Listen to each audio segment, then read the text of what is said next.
Okay అండి. Okay, thank you.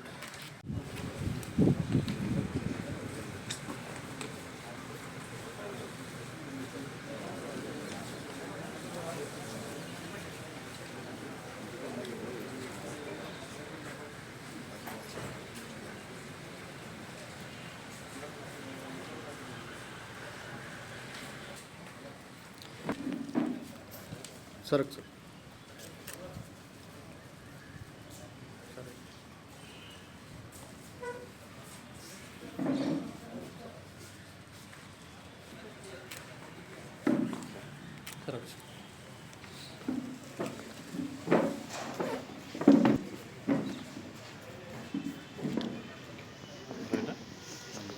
ఇంతన మాకు ఒక ఫిర్యాదు వచ్చింది. గుడివాడ పట్నం 2 టౌన్ పోలీస్ స్టేషన్ పరిధిలో ఎక్స్ మినిస్టర్ కటారి ఈశ్వర్ గారు అని చెప్పి ఆయన ఇంట్లో అరౌండ్ వాళ్ళు 14 to 18 మధ్యలో ఊరు వదిలి బయటకు వెళ్ళడం, ఆ వెళ్ళిన సమయంలో వాళ్ళ ఇంట్లో చోరీ జరిగిందని చెప్పి ఇన్ఫర్మేషన్ రావడం జరిగింది.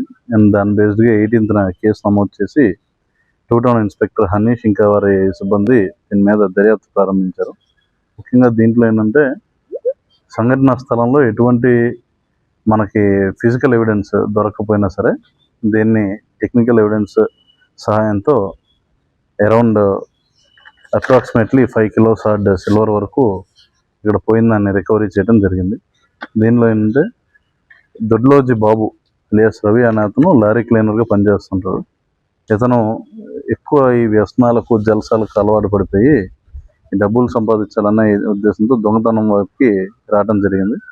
ముఖ్యంగా ఇతని మీద ఇప్పటి వరకు 11 దొంగతనం కేసులు అనేవి నమోదు కాబడి ఉన్నాయి. ముఖ్యంగా మనం చూసుకుంటే తెలంగాణ, ఆంధ్రప్రదేశ్ 2 రాష్ట్రాల్లోనూ, ముఖ్యంగా హైదరాబాద్, ఎస్ఆర్ నగర్, అదేవిధంగా మన చిలకలూరుపేట, నెల్లూరు, తణుకు, అంతేకాకుండా ఎన్టీఆర్ జిల్లా ప్రాంతాల్లో ఇతను ఇంతకుముందు దొంగతనాలు చేయడం జరిగింది. టోటల్ 11 కేసెస్ ఉన్నాయి. చివరిగా ఏంటంటే భవానీపురం, సత్యనారాయణపురం స్టేషన్లో ఉన్న కేసుల్లో అరెస్ట్ కాబడి 23/2/26న బెయిల్పై విడుదలై మళ్ళీ ఇమీడియట్గా ఇది చేయడం జరిగింది. ఈ నేపథ్యంలో ఏంటంటే దొంగతనం చేయడానికి తాళం వేసిన నీళ్ళ కోసం రెక్కీ చేస్తూ ఉంటాడు ఇతను. సైకిల్స్ మీద ఇక్కడ రెక్కీ చేస్తుంటాడు. ప్రత్యేకమైన ఇంటి తాళాలు అవి పగలగొట్టని ప్రత్యేకమైన రాడ్లను తయారు చేసుకుని చుట్టుపక్కల ఎవరూ లేని సమయంలో తాళం పగలగొట్టి ఇంట్లోని బీరువాలో వెండి వస్తువులు అనేవి దొంగలించిపోవడం జరిగింది.